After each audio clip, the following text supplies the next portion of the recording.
अस्सलाम वालेकुम व्यूअर्स, मैं हूं मोहम्मद नवाज़ एडवोकेट और आज हम बात करने जा रहे हैं कि ऐसी कौन सी कंडीशंस हैं जब बच्चों का फादर से नहीं, बच्चों के जो ग्रैंडफादर हैं, उनके दादा हैं, उनसे बच्चों का खर्चा वसूल किया जा सकता है या उनकी कोई अगर जायदाद हो तो उसे नीलाम किया जा सकता है और वो पैसा जो है वो बच्चों को दिया जा सकता है।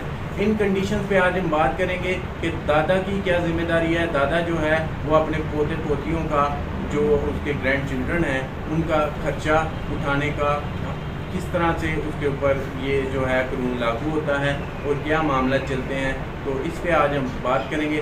तो चलिए शुरू करते हैं।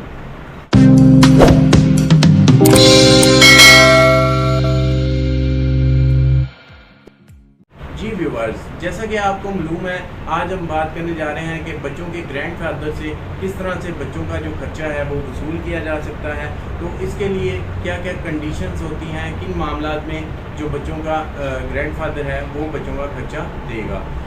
तो इसमें सबसे पहले अगर तो बच्चों का ग्रैंडफादर हयात है, ज़िंदा हैं और बच्चों का जो फादर है वो बच्चों का खर्चा पे नहीं कर रहा और उसने खर्चा नहीं दिया, उसके बाद अदालत ने उसे बुलाया है तो उसे सज़ा भी हो गई है 1 साल की, लेकिन उसके पास कुछ देने के लिए है ही नहीं। तो इस कंडीशन में क्या होगा, और अगर वो मुल्क से बाहर है और बच्चों का जो दादा है वो मुल्क में है तो फिर क्या होगा।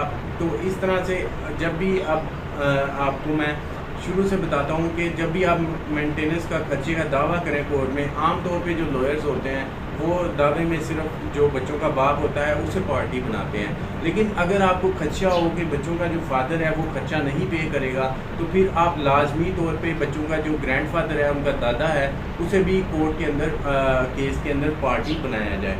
जब आप उसे पार्टी बनाते हैं तो जब भी केस जो है वो डिग्री हो जाता है और फिर आप उसकी एग्जीक्यूशन में जाते हैं और जो बच्चों का फादर होता है वो अगर भाग जाए, मुल्क से बाहर चला जाए या शहर से बाहर चला जाए, तो फिर अगर उसकी कोई प्रॉपर्टी होगी पाकिस्तान के अंदर तो वो जो है वो नीलाम कर दी जाएगी कोर्ट की तरफ से। उसके अगर कोई बैंक अकाउंट्स होंगे तो वहाँ से जो है वो पैसा रिसीव करके बच्चों को दिया जाएगा।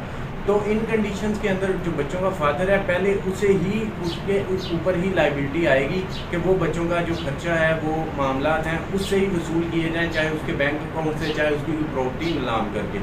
लेकिन जब किसी भी सूरत में बच्चों के फादर से पैसे जो हैं वो रिकवर नहीं होंगे तो फिर जो है हम बच्चों के दादा की तरफ जाएंगे। उसकी अगर उनके दादा की कोई भी प्रॉपर्टी होगी पाकिस्तान के अंदर तो उसे नीलाम कर दिया जाएगा। उसे नीलाम करके जो भी पैसा हासिल होगा वो बच्चों को जितना उनका शेयर होगा उस प्रॉपर्टी में, उसके मुताबिक बच्चों को उनका शेयर दे दिया जाएगा।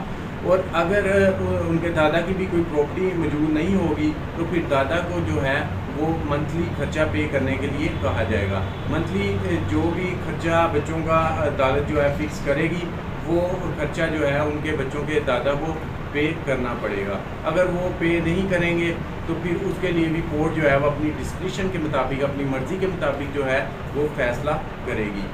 तो ये कुछ मामला हैं कि बच्चों के जो दादा हैं उनसे किस तरह से खर्चा जो है वो वसूल कर सकते हैं। अगर उनके दादा के पास भी कोई पैसा नहीं है, बच्चों का बाप भी जो है वो फ़रार हो गया है, तो फिर जो है कोर्ट उसे एब्सकॉन्डर करार दे देगी। ना तो वो पाकिस्तान के अंदर कभी भी कोई प्रॉपर्टी परचेज़ कर सकेगा। जब भी वो परचेज़ करेगा तो वो प्रॉपर्टी जो है वो कोर्ट नीलाम करके उनके बच्चों के हवाले कर देगी। तो इसी तरह से जब भी वो मंजर-ए-आम पे आएगा तो अगर वो पे नहीं कर रहा तो अदालत जो है वो उसे पकड़ के जेल में भी डाल सकती है। अब अगर जेल में डाल देती है, 1 साल वो सज़ा काट लेता है, तो उसके बाद उसका जो खर्चा है वो माफ़ नहीं हो जाता पूरी ज़िंदगी के लिए। जब भी उसके पास पैसे आते हैं, वो गाड़ी आती है, कोई प्रॉपर्टी आती है, तो वो उसे उसके ज़रिए से अदालत जो है उससे पैसा बाद में भी वसूल कर सकती है और बच्चों को उनकी मेंटेनेंस जो है वो दे सकती है। तो इसमें बहुत से सवाल आते हैं मेरे पास जिसमें ये पूछा जाता है कि बच्चों का बाप तो है वो भाग गया हुआ है, बच्चों के दादा से किस तरह से हम ले सकते हैं। तो इसके ऊपर सुप्रीम कोर्ट की जो बहुत सी जजमेंट हैं वो भी मौजूद हैं कि अगर बच्चों का बाप मौजूद ना हो तो बच्चों के जो ग्रैंडफादर हैं उनसे किस तरह से जो है खर्चा वसूल किया जा सकता है या उनकी जो कोई प्रॉपर्टी है वो किस तरह से नीलाम की जा सकती है। तो ये कुछ कंडीशंस थी जिसमें आप अगर बच्चे जो हैं उनका फादर जो है वो भाग जाए या वो सदा काट ले और उसके बावजूद भी उसके पास कोई पैसा ना हो, तो आप दादा की जो प्रॉपर्टी है उसे भी नीलाम करवा सकते हैं। अगर दादा की प्रॉपर्टी नहीं है, उनके बैंक अकाउंट्स हैं, तो वहाँ से भी आप उनका पैसा वसूल कर सकते हैं। लेकिन ये सारी चीज़ें जो हैं वो आपको कोर्ट के अंदर प्रोवाइड करनी पड़ेंगी। कोर्ट को बताना पड़ेगा कि ये इनके एसेट्स जो है वो मौजूद हैं। तो इन सूरतों में आप जो है बच्चों के ग्रैंडफादर से आप खर्चा जो है वो वसूल कर सकते हैं, मेंटेनेंस जो है बच्चों की ले सकते हैं। लेकिन पहले जो है वो अदालत की यही कोशिश होती है कि बच्चों का जो फादर है, रियल फादर, उससे ही ये खर्चा वगैरह वसूल किया जाए। अगर वो नहीं देता तो उसे जेल में डाला जाए। तो अगर उनसे नहीं मिलती तो फिर जो बच्चों का दादा है, ग्रैंडफादर है, उससे वसूल किया जाता है।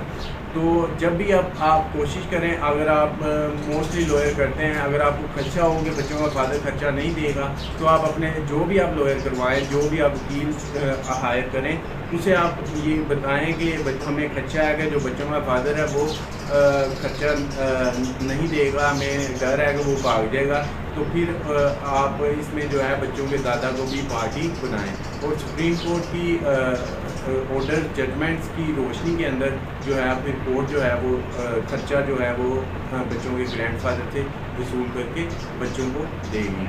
अब इसमें अगर आपका मज़ीद किसी किस्म के कोई सवालात हों तो आप मुझसे कमेंट सेक्शन में पूछ सकते हैं। इसके साथ साथ अगर आप लाहौर से हैं और हमारी लीगल सर्विसेज हासिल करना चाहते हैं तो दिए गए नंबर पे आप हमें कॉल करके हमारी लीगल सर्विसेज हासिल कर सकते हैं। दुआओं में याद रखिएगा। अल्लाह हाफ़िज़।